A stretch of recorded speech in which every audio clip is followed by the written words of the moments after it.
Team को जीत नहीं मिली। बिल्कुल, देखिए टीम को डेफिनेटली जीत नहीं मिली है, बट उम्मीद करेंगे इनको आगे भी टीम इंडिया में मौके मिले, क्योंकि आकाशदीप ने विद द बॉल बहुत ज्यादा इम्प्रेस करा है। सेकंड इनिंग की बात करें तो 14 ओवर में 56 रन दिए हैं, 5 विकेट अपने नाम करें। इस पूरी दलीप ट्रॉफी में अगर आप देखेंगे तो खलील ने इम्प्रेस करा है, आकाशदीप ने इम्प्रेस करा है, हर्षित राणा ने इम्प्रेस किया है, मुकेश कुमार ने विद द स्पीड बहुत ज्यादा इम्प्रेस करा है। तो हमें कई सारे, मानव सुतार ने भी इवन कई ज्यादा बहुत ज्यादा इम्प्रेस करा अपनी स्पीड से। हम लोग अभी तक देख रहे थे 140 145 तक की स्पीड के गेंदबाज मतलब गेंदबाजी कर रहे थे, स्पीड के मतलब मामले में बात करें, बट इन्होंने बहुत ज्यादा इम्प्रेस करा है, चाहे वो आकाशदीप हो, चाहे वो मानव सुथार हो।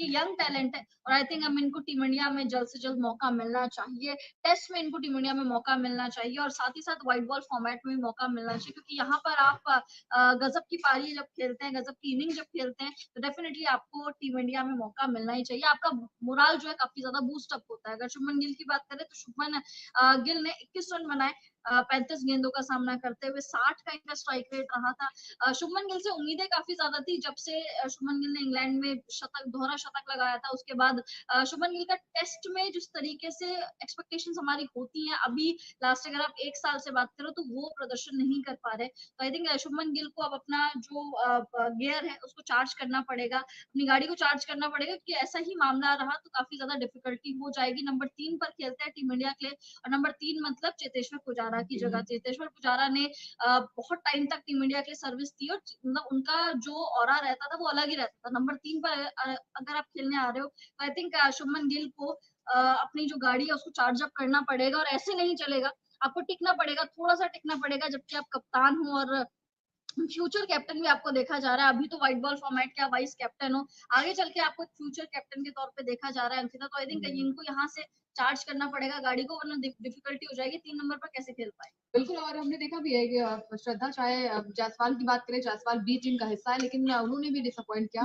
पहले इनिंग की बात करें 30 रन की पारी खेली, उसके बाद 9 रन पर आउट हो गया। तो जब आपका ओपनर ऐसा होगा और जब आप एक एज अ ओपनर आप बल्लेबाजी करते हो, तो आपके पास टाइम भी ज्यादा होता है और आपसे उम्मीदें भी ज्यादा होती है कि आप कैसे कैपिटलाइज करेंगे अपनी इनिंग को, अपनी पारी को। और हमने देखा भी है कि दोनों बल्लेबाजों ने, गिल जो कि हमने देखा है कि बड़े बड़े शॉट्स लगाते हैं, लेकिन इस मैच में हमने देखा है कि थोड़े से सहमे सहमे से नजर आए। आई थिंक कप्तानी का प्रेशर तो यहाँ पे नहीं होना चाहिए। आप टीम इंडिया की कप्तानी नहीं कर रहे हैं, आप डोमेस्टिक क्रिकेट की कप्तानी करें, तो थोड़ा सा आपको उस तरीके से चैलेंज लेना पड़ेगा। अब टीम हार गई, लेकिन बल्लेबाजी बैट से निकलनी चाहिए, क्योंकि आप किसी भी टीम का हिस्सा हो, जब टीम इंडिया का हिस्सा होंगे, उसके मद्देनजर आपकी परफॉर्मेंस देखी जा रही है, चाहे वो ऋषभ पंत की बात हो, चाहे वो गिल की बात हो, चाहे वो बात हो रियान पराग की, या फिर बात हो केएल राहुल की। केएल राहुल संघर्ष करते नजर आए, हालांकि बहुत बड़ी पारी तो नहीं थी, एक अर्धशतक की पारी उनके बल्ले से देखने को मिली है, लेकिन वही चीज होती है ना कि उनका साथ देने वाला कोई बल्लेबाज नजर नहीं आया। अब बात करें मयंक अग्रवाल की, मयंक अग्रवाल ने भी डिसअपॉइंट किया। 3 रन की पारी खेली इन्होंने, 3 रन बनाए इन्होंने, पारी क्या खेली। और जब बात आती है मयंक अग्रवाल की, तो मयंक अग्रवाल की तो जगह भी अब नहीं बनती है, हमने देखा है। लेकिन डोमेस्टिक क्रिकेट में अगर आपने अच्छा खेला तो टेस्ट मैच में कहीं ना कहीं आपको मौका थोड़ा बहुत मिल सकता है।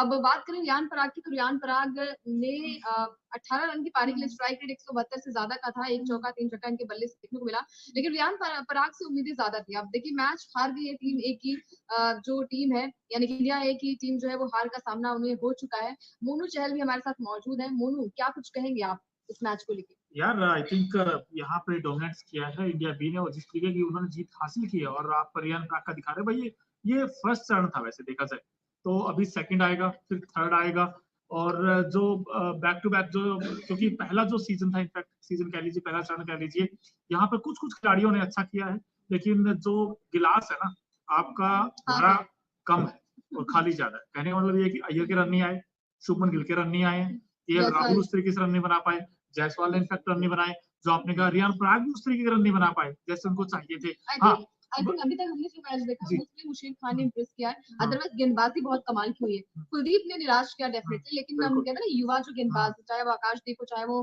मानव सुथार हो, चाहे खलील अहमद, वो अच्छी गेंदबाजी करते नजर आए। लेकिन बल्लेबाजों को क्या हो गया, जो हम कहते हैं ना कि टीम एक कोर टीम का हिस्सा है वो, और हम कहते हैं ना कि इसमें बहुत सारे खिलाड़ी आपको नजर आएंगे, स्क्वाड में बहुत सारे खिलाड़ी आपको दिखाई देंगे। तो अगर ऐसी प्रदर्शन रहा तो भाई बांग्लादेश की टीम तो क्लीन स्वीप करके आ रही है। बिल्कुल, लेकिन मेरा सवाल ये है कि आप दोनों से भी, और जितने लोग आप भी हैं भाई, यहाँ से क्या लगता है आपको, कोई क्लैरिटी मिली आपको? जो इंडिया का स्क्वाड अनाउंस होना है बांग्लादेश के साथ, 2-3 ऐसे खिलाड़ी कौन से आपको लगता है कि इनका तो होना चाहिए इस टीम में, तो वो कौन कौन से हैं? जैसे आपने मुशीर खान की बात की, हालांकि वो कंटेंडर रहेंगे बट उनको मौका नहीं मिलता, हाँ, मुझे ऐसा लगता है। बिल्कुल। सरफराज खान, वो जो नंबर 5 का स्लॉट है उसमें अय्यर फेल हो रहे हैं बार-बार, तो वहां पर एक जगह खाली बनती है, बट उस जगह को भरेगा कौन? केएल राहुल इनकंसिस्टेंट रहे और जिस तरीके से वो आउट हुए हैं, आउट होने का तरीका आपने देखा ही होगा, बिल्कुल कैजुअल अप्रोच थी। शुभमन गिल बार-बार वही गलती कर रहे हैं क्योंकि आगे के बट पीछे देखिए खेलते आप हैं। आप जी। देखिए मतलब अगर मैं 4 नंबर तक की बात करूँ तो आप वो स्लॉट फिक्स है, वो रिजर्व है, अब जहाँ पर आपके पास क्या कहते हैं जायसवाल होंगे, रोहित ओपन करेंगे, नंबर 3 पर आपके पास गिल आएंगे, नंबर 4 पर विराट कोहली होंगे।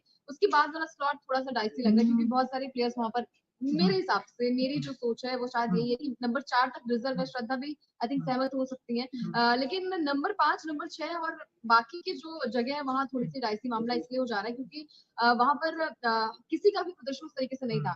अब as a wicket keeper I think Rishabh के साथ जाएँगी टीम इंडिया मेरे हिसाब से। केएल राहुल भी हो स्क्वाड में हो सकते हैं लेकिन प्लेइंग 11 में अब ऋषभ वर्सेस अगर यहाँ पर केएल हो तो आप किसे चूज़ करेंगे? देखिए ऋषभ वर्सेस केएल मुझे लग रहा है कि डेफिनेटली ऋषभ पंत को ही आगे रखा जाएगा और सिर्फ हम लोग नहीं, मुझे लग रहा है कि टीम मैनेजमेंट भी ऋषभ पंत को काफी ज्यादा बैक कर रही है क्योंकि जिस तरीके से उनका टेस्ट प्रदर्शन रहा है, अभी आपने कल भी देखा होगा, एक बड़ी ही भयंकर तरीके से, मजेदार तरीके से उन्होंने कैच पकड़ा था, रियान पराग का ही कैच था और आज भी रियान पराग का ही उन्होंने कैच पकड़ा है। दोनों पारियों में रियान पराग का कैच ऋषभ पंत ने ही पकड़ा है, तो ऋषभ पंत टेस्ट क्रिकेट में काफी जबरदस्त खेल रहे हैं और आई थिंक केएल राहुल से कई ज्यादा आगे है when it comes to test. मुझे लग रहा है कि ऋषभ पंत ऊपर रखा जाएगा, उनका पलड़ा काफी ज्यादा।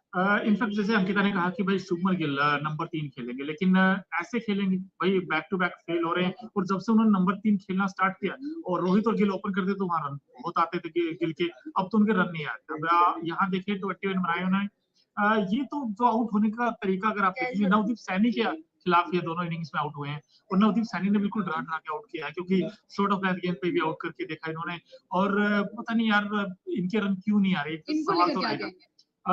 जायसवाल को भी रन बनाने होंगे लेकिन जायसवाल ऐसा खिलाड़ी है जो एक इनिंग के बाद उनका फॉर्म आ जाता है, लेकिन गिल का ऐसा नहीं है क्योंकि गिल का क्या है कि जब नहीं तक तो आपके आपने तो 2-3 मैचों में रन नहीं आएंगे ये तब तक देखिए दिक्कत होगी। बट आपने ये भी तो देखा होगा कि अगर गिल की जायसवाल की बात होती है तो आपके माइंड में सिर्फ यही होता है कि एज अ ओपनर ही नजर आएंगे। हम्म, लेकिन जब बात आती है शुभमन गिल की तो आपने क्योंकि माइंड गेम बहुत ज्यादा होता है। आप तो ग्राउंड में खेलेंगे तो माइंड का ही इस्तेमाल करेंगे वहां पर और ये माइंड गेम इसलिए हो जाता है क्योंकि आप अगर नंबर 1 की पोजीशन पे लगातार बल्लेबाजी कर रहे हो और आपको सडन ये कहा जाए कि नंबर 3 पर बल्लेबाजी करेंगे तो कम से कम क्योंकि आपकी जो प्रायोरिटी होती है तो आप उसी तरीके से सोचते हो कि हाँ नंबर 1 पर मैं बल्लेबाजी कर रहा हूँ। अब जायसवाल की बात करें तो उनके दिमाग में ये क्लैरिटी होगी कि मैं नंबर मतलब ओपनर ही मैं हूँ।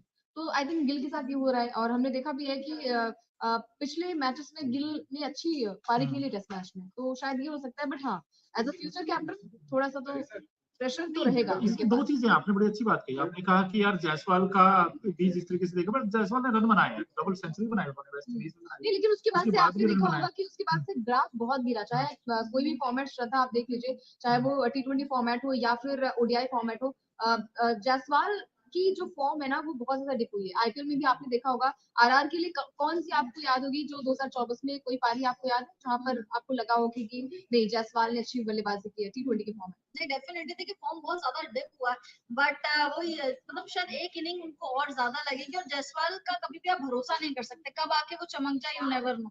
अभी हमने देखा था साउथ अफ्रीका में, अभी हमने देखा था इंग्लैंड में जब दोहरा शतक उन्होंने लगाया था, किसी को नहीं लगा था यार दोहरा शतक ये खिलाड़ी लगा देगा, इतना युवा खिलाड़ी है। आई थिंक जायसवाल को